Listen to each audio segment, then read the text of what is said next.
Chapter 8. Kavik did not keep to the road.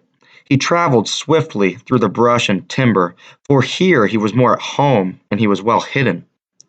He did not head back for George Hunter's palatial home, nor did he cut up the mountain into the heavy growth of timber. He was headed north. That sixth sense of direction told him the way to go. He traveled near the road for some distance, then it began turning and twisting. He left it and cut through thick brush straight down the hill. He came in time to a network of paved streets and sidewalks with row on row of homes. Still heading north, he crossed some streets, traveled a block or two on others, then left them to cut across vacant lots and lawns. He came to a spot where he was looking down a steep street directly into one of the deep canyons of the city. The street was brilliantly lighted, and great lighted buildings punched deep into the night sky. This was the origin of the sounds he'd been hearing for weeks. Now the noise boiled up the long hill and washed over him in a continuous wave. Kavik sat on his tail and looked down the street. He was afraid to enter that seething mass of sound and light, but there was the way to go. He slunk warily down the street. The noise kept coming up to him in increasing volume. He stopped uncertainly many times. Once he turned back. Then the desire that had never left him since the day he'd been put aboard the boat in Copper City drove him forward again. So Kavik came into the heart of the big city. As he trotted fearfully along, he kept swinging his head, watching for something to rush down upon him, to pounce upon him, or fall and crush him.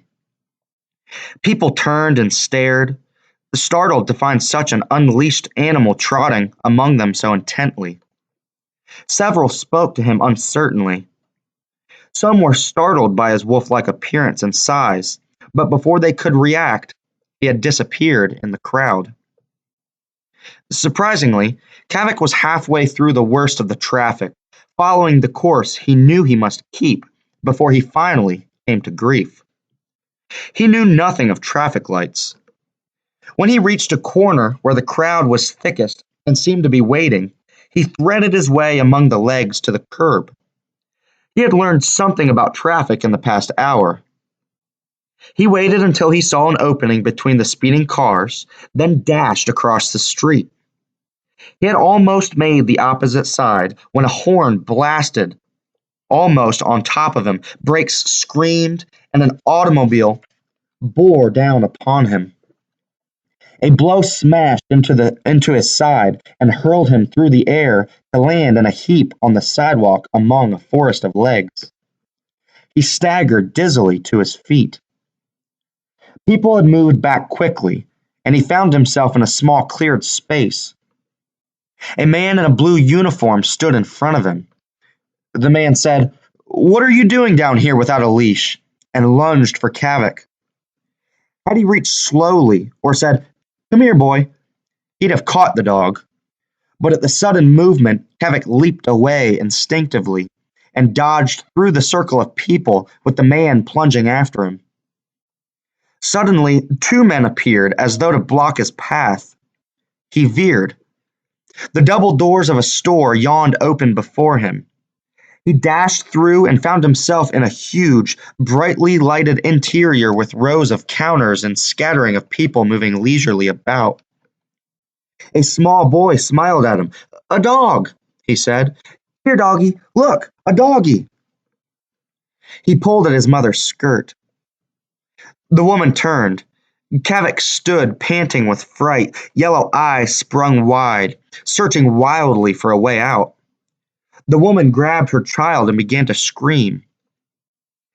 Kavik dashed up an aisle as the uniformed policeman entered the store to search for him.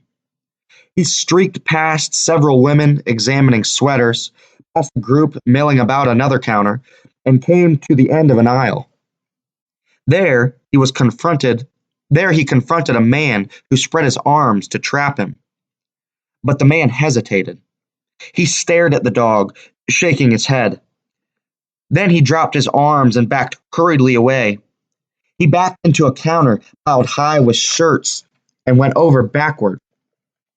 The counter collapsed with a crash. Kavik raced over the man and through an open door beyond. He found himself in a dark alley lighted by a single bulb. The alley was cluttered with piles of empty cartons and one large garbage can. He raced to the end of the alley and was confronted by a concrete wall. He turned. The uniformed man and another entered the mouth of the alley. Kavik flattened himself behind the garbage can and waited.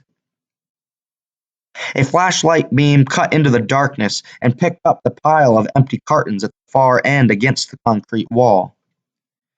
The two men advanced cautiously, guns drawn. Kavik gathered himself.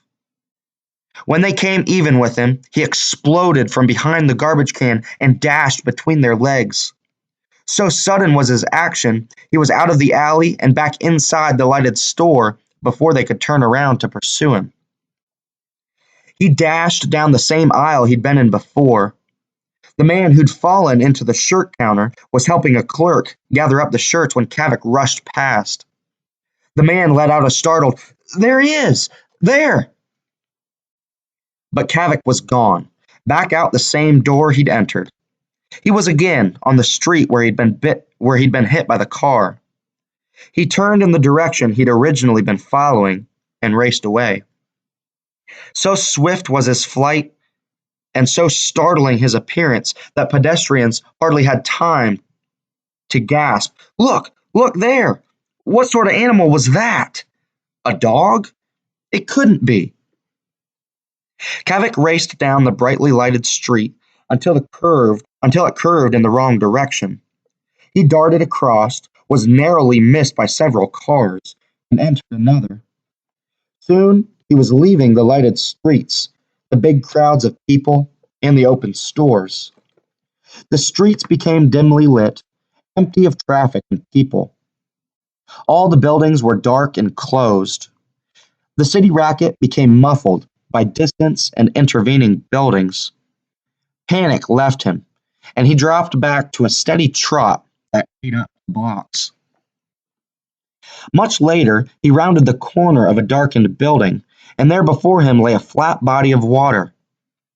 A narrow dock stretched out into the water for an amazing distance. Hundreds of boats of all sizes and descriptions lined both sides of the dock. For the first time in months, the wild and wonderful salt tang of the sea was in his nostrils. He heard the sleepy complaint of a nearby gull, the faint creakings of boat fenders rubbing against the dock. The dock lay in darkness except for a light at the shore end. Here the boiling sounds of the busy city were a faint echo. He did not know this was the dock on which he had landed when he'd been brought from the north. He knew only that it was familiar and that something inside him led him to this spot. Kavik trotted confidently out along the dock, looking at each dark, quiet boat. He came to one end, and a faint but remembered aroma touched his delicate nostrils. The boat lay close to the dock. Since the tide was in, the deck was only a couple of feet below him. He leaped lightly aboard and began sniffing about.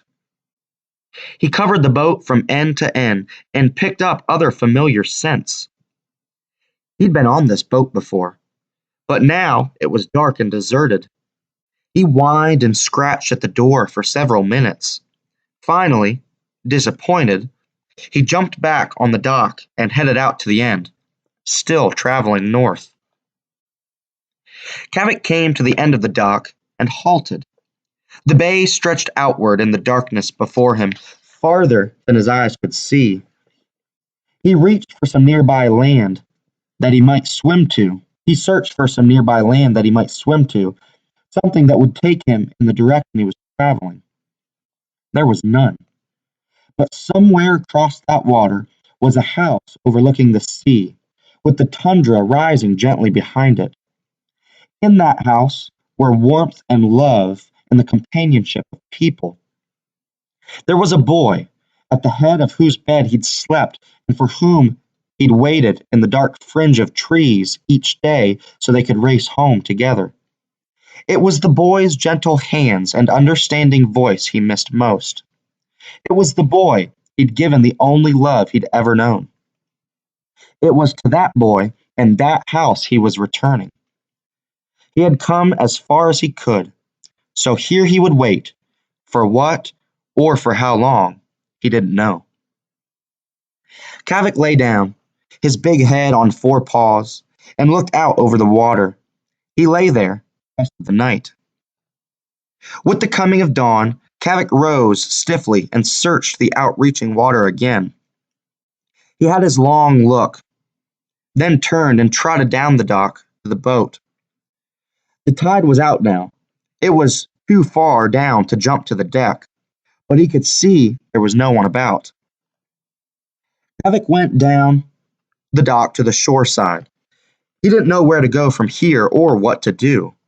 He was standing, looking about when several men approached, laughing and talking. Remembering his experience of last night, he turned and trotted around a near corner. He found a dark passageway between two buildings and went in, looking for a place to hide. An old covered stairway ran diagonally up the side of one building. Far back under the stairway, he found a hole-like depression and crouched in it. The men passed the opening without looking in. Kavik remained in this hiding place all day. He heard the distant sounds as the city awoke and the activity around the dock increased. But in comparison to the city itself, it was quiet here. Now and then people went by. There was an occasional coming or going of a boat. Nearby, a seiner was being repaired. There was a constant sound of hammering and sawing. From time to time, a car would arrive or depart. Trucks made irregular appearances. Kavik lay in the hole under the stairs and napped and waited out the day. Late that afternoon, it began to rain, but beneath the covered stairway, it was dry. With darkness, Kavik again ventured forth. He was thirsty and ravenously hungry. He found rainwater collected in an old pail on the dock and slaked his thirst. But he did not know where to turn for food. He was standing there uncertainly when his nostrils picked up a faint, familiar scent. Saliva began to run in his mouth, and he licked his lips hungrily. It was the same scent he'd known in that kitchen in the north so far away. It was food cooking. He turned and followed the scent unerringly. It led him a block away from the dock to a small restaurant. He looked through lighted windows and saw people sitting on stools, eating. He watched for several minutes, nose twitching hungrily, licking his lips in anticipation. But he knew of no way to get the food. No one was going to come out with a bowlful and set it before him. He was about to trot on when a pair of dogs slipped along the side of the building towards the back. A few seconds later, there was a crash, then another.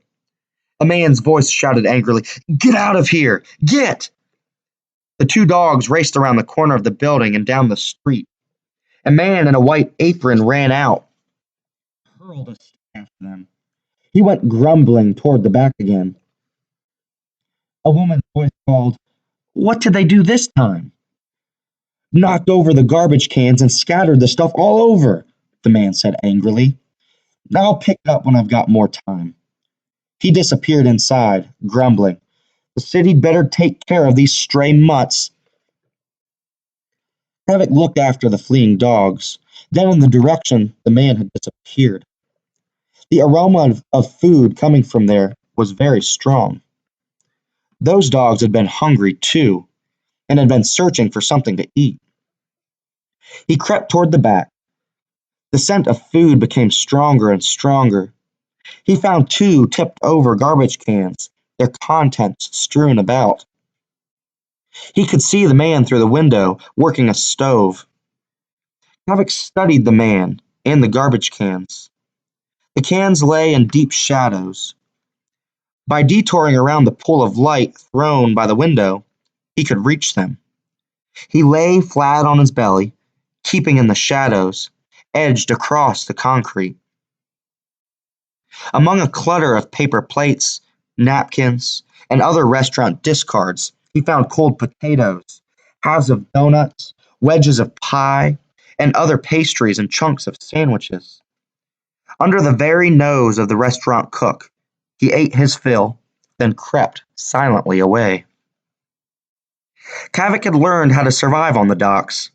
In succeeding nights, had added to his store of knowledge. There were other restaurants scattered for more than a mile along the waterfront, and late at night he would visit them. The other stray dogs found their food in the same manner, but they were awkward and clumsy. They'd rush in and jump at the garbage cans and send them crashing over, then grab what they could find and dash away. Their noise brought men storming out to chase them, and more often than not, they went hungry. Kavik used stealth. He was deadly quiet. He'd been raised in the wild. He'd learned to sneak up on an unsuspecting ptarmigan, rabbit, or parka squirrel, taking advantage of every grass clump, bush, or rock for cover. The wolf in him made him particularly good at this silent approach. He kept in the deep shadows and was a slinking shadow within a shadow. He never dashed in, but crept to the back of buildings where he had learned the kitchen and garbage cans were located. He'd lie with a patience born of the wild and waited hours for the proper time. He didn't lunge against the cans. He'd rear his front legs against them and ease them over. More often than not, the resulting sound was lost in other sounds. He seldom went hungry, but his shining wolf-gray coat became dull with grime, and a long streak of tar matted the hair on one side where he'd rubbed against a fresh-coated piling. All day, Kavik would spend sleeping in the hole under the stairway where he went undetected. At night, he crept forth. He came to know the docks and every building on them. He knew every other dog in the area, and there were many strays. They ran in twos and threes, or small packs of half a dozen, and they made life miserable for the restaurant people. Kavik kept to himself. The restaurant people never saw him. Even the other dogs caught only an occasional glimpse as he disappeared around a corner or slunk briefly through a shadow. He seldom trotted in the open, even at night. He was clever and furtive, and swift of foot. But every night, rain or fog, or wind, he trotted the full length of the first dock he'd visited, and stood at the end, looking out over the dark stretch of water, looking to the north, still waiting. Only at that time would Kavik seem to be unaware of his surroundings and forget to peer furtively about. He'd stand straight and tall, head up, sharp ears pricked forward, eyes searching farther than eyes could see, ears straining for sounds that never came. It was here one night that he first saw the woman.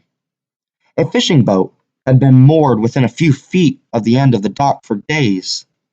He was looking out over the bay when the woman's voice came to him, kind and soft. "Hello there. You're late tonight." Kavik turned his head and looked at her. The woman sat motionless on the low, step-down section of the deckhouse. She wore a slicker and sou'wester hat pulled low over white hair. "Are you lost?" she asked. "Or are you waiting for someone special?" "I've seen you every night. You're not like the other mutts. They're here because they've got no place to go. You're here for a reason. I can tell." Kavik's sharp ears came forward, and he listened to the gentle voice. "You have the class and dignity of a gentleman.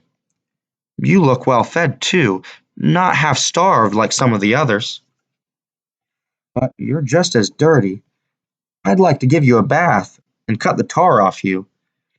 You're not a local dog. I've seen your kind before, in the north. Did you come down on a boat and get lost somehow? Are you waiting for your boat to come back?" Kavik continued to watch her as long as she talked to him. When she stopped, he turned and trotted back down the dock. The woman sat on the low deckhouse every night, waiting for him. She talked to him, and he'd prick his ears forward and listen. He liked her voice. Soon, he came to look for her. One night, she had something for him to eat. She came ashore, put the plate on the edge of the dock, and returned to the boat. "There you are," she said. "It's what we had left over from dinner." The food was on a white plate, almost like the bowl he'd had in the north. He advanced and smelled the food. Then he began to eat. Thereafter, the woman had some tidbit for him almost every night. She'd always put the dish on the dock and return aboard the boat. Then Kavik would advance and eat. Quite often, a big, sturdy-looking man in a short oilskin coat, sou'wester hat, and knee-high boots sat beside the woman. He'd blow clouds of smoke from a foul-smelling pipe and listen impassively while the woman chattered. "He's such a nice dog. Don't you think he's a nice dog, John?" the woman would ask. John would remove his pipe and say, deliberating, "Seems to be." "He comes out to the end of the dock every night," the woman said. "I'll bet he's looking or waiting for someone." "Maybe he just likes to look at the bay," John said. "I've seen animals go to certain spots and stand and look for no apparent reason." "He has a reason. Haven't you noticed how sad he looks, John?" John laughed and blew a cloud of smoke. "Every stray looks sad, Martha. Don't let your sympathies run away with you." "He isn't a stray," Martha insisted stoutly. "He belongs to someone. He's quite a noble dog. He really is. Just watch him, John." John shook his head. "You're always getting all wrapped up in a lost cause or a lost cat or some kind of cripple. Use your head for once. If he's so noble, what's he doing down here?" "I don't know. I wish I did. Such a dog running loose." Martha clucked her tongue disapprovingly. "Don't let it bother you," John said. "The dog catchers will be coming one of these days to clean out these strays. The restaurant people are complaining." A closed panel truck appeared one day and parked near Kavik's hideout under the stairway. Two men got out. One carried a short length of rope and the other a large net. Kavik heard the clamor of dogs coming from within the closed truck. From then on, Kavik saw the panel truck often. Dogs he'd seen almost every day began to disappear. It became much easier to get food, for now there were fewer dogs to tip over the garbage cans. Then one night, as he stood on the end of the dock, looking off across the bay, the two men came up behind him. When he became aware of their stealthy steps and turned, they were surprisingly close. Both men stopped. The one carrying the net said in a friendly voice, "Nice doggy. Here, boy. Come on, boy." He advanced slowly, cautiously, making the net ready. The second man began uncoiling the rope. The one with the net said, "Here, boy. Come, boy. Easy, boy." Kavik didn't like the man's voice or the way they advanced with bent knee stealth. The dock narrowed at this point, and he could not dodge past them.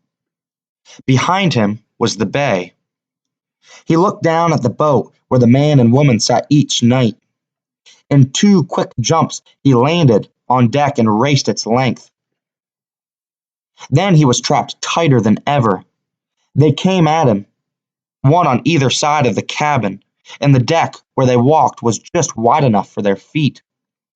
The man with the rope had picked the length of pipe for a weapon. The net man dropped the net because the space was too narrow to use it. He snatched the pike pole off the cabin roof.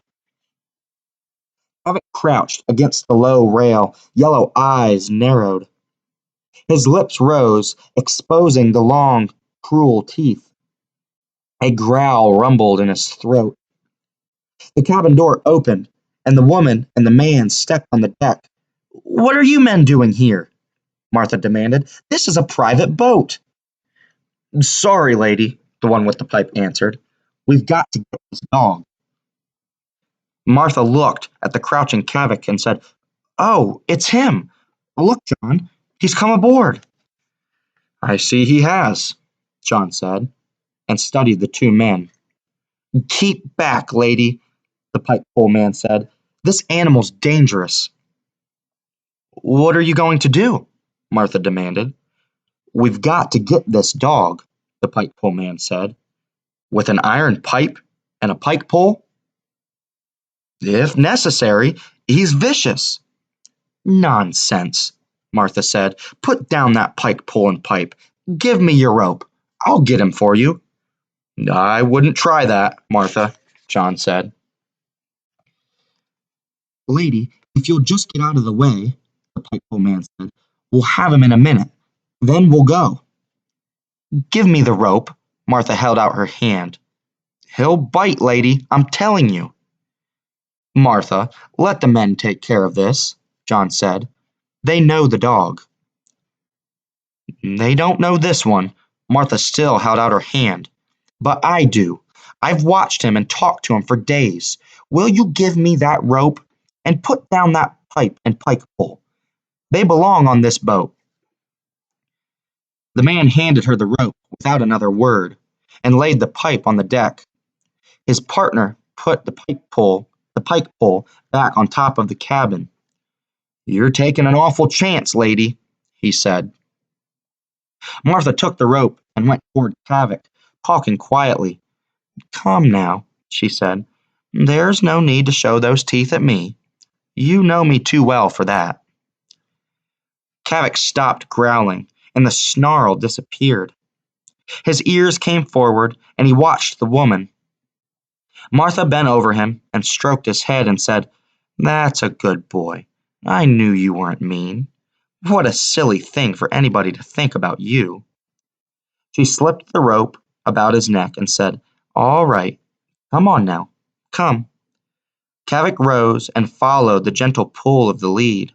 Martha led him to the man with the net and handed him the rope. "Here's your dog."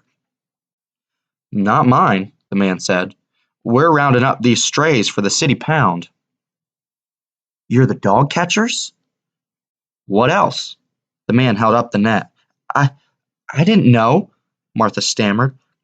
"I didn't see the net." "Well, thanks for catching him." The man turned to leave. "Wait," Martha said. What will they do with him?" "Keep him a while," the net man said. "Then, if nobody claims him, they'll—" He looked at Martha's face and changed what he was about to say to, "They'll put him to sleep." "Oh," Martha said. "Can anyone take him?" "Sure. Buy his license and he's yours." "We'll take him," she said quickly. "You can leave him here." She held out a hand for the rope. The man shook his head. "I can't do that. My job's to catch him. If you come to the pound, and they'll take care of it there." He nodded at his partner. "Let's go." Martha and John Kent watched the men leave, with Kavik trotting dutifully at the net man's heels.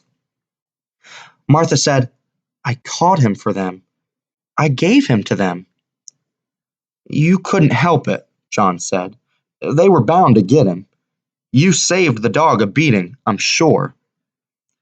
"I didn't think," Martha said miserably. "I didn't see any net. I thought they owned him." She looked at John, eyes pleading. "We can have him, John. They said we could. All we have to do is pay for his license. That's only a couple of dollars. Oh, John, let's get him." "We can't, Martha," John Kent said kindly. You know we can't. Why can't we? We had Tippy until he died. Tippy weighed about 12 pounds. This dog is 6 or 7 times bigger. Stop and think. This is a 32-foot boat. There's no place for a dog that size. But they'll kill him, and he's such a nice dog. John Kent put a big arm around her. I know, he said kindly, but you can't save 'em all, hon. You saved Tippy, and before him, Buttons. But they were little, not like this fellow. He'll take up as much room as 2 men. Maybe somebody will come and get him. He'd be a great on a farm or some big place. Martha Kent shook her head. Nobody'll take him, I know, she said positively. They'll do away with him. She sat on the step-down roof of the deck-house and gripped her hands tightly together. I watched him every evening, she said. He'd come trotting out to the end of the dock and stand there like a statue and look out over the water. He was looking far away, looking toward some place I couldn't even guess at. And he was so sad when he stood there. He trusted me, and I caught him and gave him to them.